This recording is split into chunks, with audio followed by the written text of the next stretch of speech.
ഇപ്പൊ നിവിനെ മനഃപൂർവ്വം ഇതിലേക്ക് വലിച്ചിഴക്കുകയായിരുന്നു എന്ന് പൂർണ്ണമായിട്ടുള്ള ബോധ്യം ഉണ്ടല്ലേ? ഉറപ്പായിട്ടും.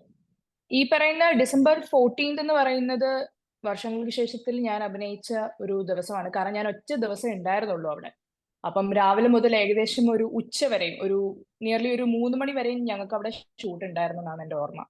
അപ്പം അത് കഴിഞ്ഞിട്ടാണ് അവരടുത്ത ഒരു സ്ഥലത്തേക്ക് ഷിഫ്റ്റ് ചെയ്തതൊക്കെ. അപ്പം ഈ ഒരു ടൈമിലെല്ലാം നിവിൻ ചേട്ടൻ എൻ്റെ കൂടെ ഉണ്ട്. കാരണം ഞങ്ങളുടെ ഒരു കോമ്പിനേഷൻ സീനാണ്. ഇപ്പം ആരോപിക്കപ്പെട്ട പെൺകുട്ടി ഇങ്ങനെ പറയുന്നുണ്ട് 14th എന്നുള്ള ഒരു ഡേറ്റ് മെൻഷൻ ചെയ്തുകൊണ്ടാണ് ഞാനിപ്പം ഈ ഒരു കാര്യം ഇങ്ങനെ എടുത്തിട്ടത്. കഴിഞ്ഞ ദിവസം നടൻ നിവിൻ പോളിക്കെതിരെ ഉയർന്ന ആരോപണങ്ങൾ അതിനെ തള്ളിക്കൊണ്ട് അവരുടെ സുഹൃത്തുക്കൾ തന്നെ രംഗത്തെത്തുന്ന സാഹചര്യം ഉണ്ടായിരുന്നു.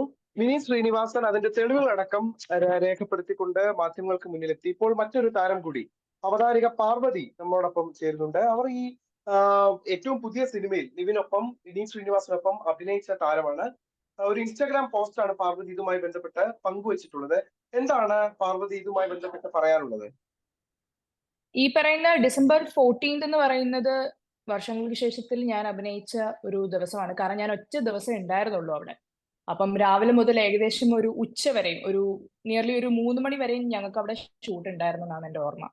അപ്പം അത് കഴിഞ്ഞിട്ടാണ് അവരടുത്ത ഒരു സ്ഥലത്തേക്ക് ഷിഫ്റ്റ് ചെയ്തതൊക്കെ. അപ്പം ഈ ഒരു ടൈമിലെല്ലാം നിവിൻ ചേട്ടൻ എൻ്റെ കൂടെ ഉണ്ട്. കാരണം ഞങ്ങളുടെ ഒരു കോമ്പിനേഷൻ സീനാണ്. ഇപ്പം ആരോപിക്കപ്പെട്ട പെൺകുട്ടി ഇങ്ങനെ പറയുന്നുണ്ട് 14th എന്നുള്ള ഒരു ഡേറ്റ് മെൻഷൻ ചെയ്തുകൊണ്ടാണ് ഞാനിപ്പം ഈ ഒരു കാര്യം ഇങ്ങനെ എടുത്തിട്ടത്. കാരണം ഞാനും നിവിൻ ചേട്ടനും ഭയങ്കര ക്ലോസ് ആയിട്ടുള്ള ഒരാളൊന്നുമില്ല. പക്ഷെ ഒരാൾക്കെതിരെ ഇങ്ങനെ ഒരു കാര്യം ആരോപിക്കപ്പെട്ടപ്പം അത് തീർച്ചയായിട്ടും ഒന്ന് പ്രതികരിക്കണം എന്ന് തോന്നി. അങ്ങനെ ഒരെണ്ണം ഇട്ടെന്നേ ഉള്ളൂ. കാരണം എനിക്ക് അറിയാവുന്ന ഒരു ഫാക്റ്റ് ആണ്. കാരണം ആ ചേട്ടൻ അന്ന് എൻ്റെ കൂടെ ഉണ്ടായിരുന്നു എന്നുള്ളത്.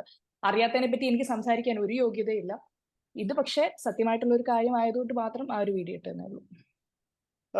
പലരും ഇങ്ങനെ ഒരു ഉറപ്പ് തങ്ങൾക്കുണ്ടെങ്കിലും, അതായത് ഈ കാര്യത്തിൽ ഒരു ബോധ്യത ഉണ്ടെങ്കിലും ചിലപ്പോ പല കാര്യങ്ങൾ ഭയന്നുകൊണ്ട് അത് പറയാൻ മടിക്കാറുണ്ട്. എന്തായാലും പാർവതി കാണിച്ച ആ ധൈര്യം അഭിനന്ദിക്കപ്പെടേണ്ടത് തന്നെയാണ്.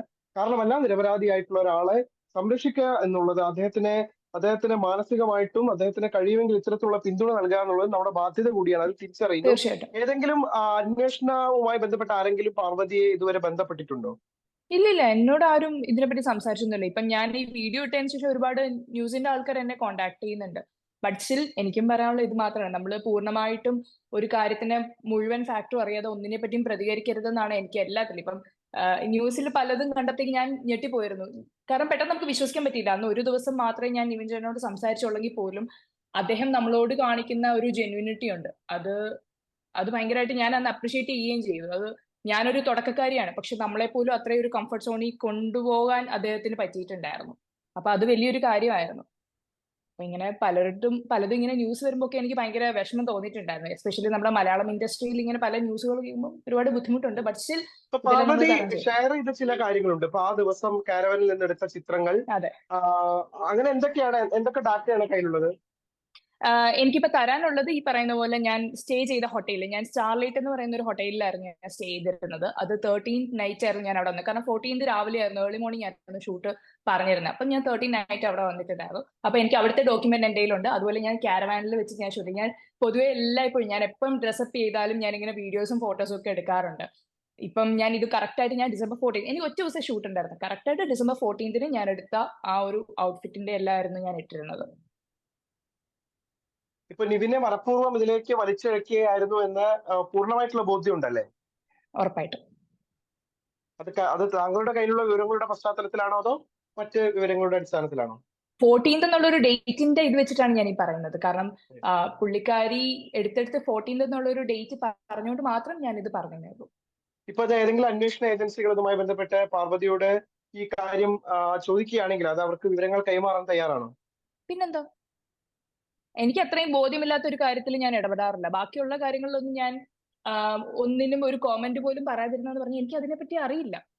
ഞാൻ അവരുമായിട്ട് ഞാൻ സംസാരിച്ചിട്ടില്ല. അവരുമായിട്ട് ഞാൻ അധികം സംഭാഷണങ്ങളൊന്നും വന്നിട്ടില്ല. ഒരുമിച്ച് വർക്ക് ചെയ്തിട്ടില്ല. ഇതിപ്പം നിവിൻ ചേട്ടൻ എൻ്റെ കൂടെ ആ ഒരു ദിവസം വർക്ക് ചെയ്തു എന്നുള്ള ഒരു പൂർണ്ണ ബോധ്യം ഉള്ളത് കൊണ്ട് മാത്രമാണ് ഞാൻ ഈ ഒരു പോസ്റ്റ് ഇട്ടത്. അല്ലെങ്കിൽ ഞാനത് ഒരിക്കലും ചെയ്യില്ല.